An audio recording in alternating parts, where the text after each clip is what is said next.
Since my earliest days, I have sought to learn more about the ancestors from whom I sprung. What were they like? What did they do with their lives?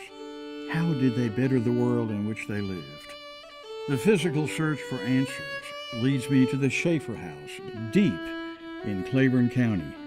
One day in the 1860s, the postmaster of Port Gibson, Mississippi, received a letter from a man in Indiana by the name of William Duffner, a Union soldier who had fought in the Battle of Port Gibson. The postmaster passed the request on to A.K. Kell Shaifer, my great-great-grandfather, a Confederate. A unique, lifelong correspondence ensued. A great tangible symbol of the friendship was a chair made by Mr. Duffner, sent as a gift to Kell.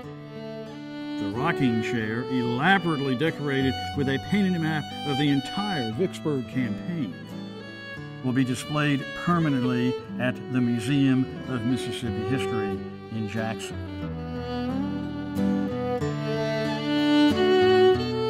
The first shot in a series of battles that culminated in the siege of Vicksburg, in fact, took place on Kell and Elizabeth Shaifer's front yard.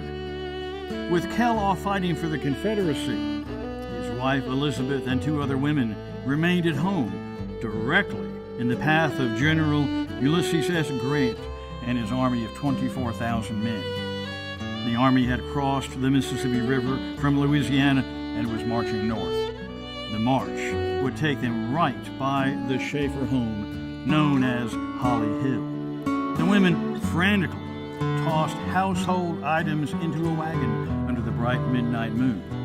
They raced off just as shots began to be fired. They returned to Holly Hill after the battle to find the home riddled with bullets, the floors covered with blood from amputations, and hastily buried bodies scattered through the grounds.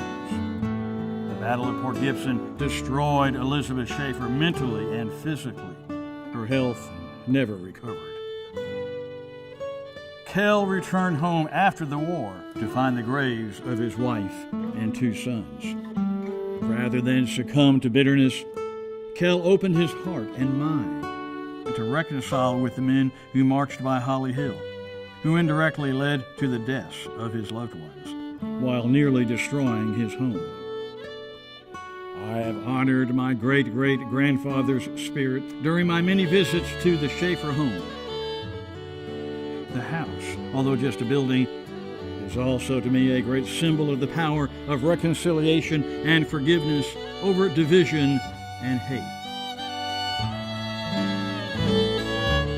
The rocking chair will likewise be such a symbol for generations yet unborn.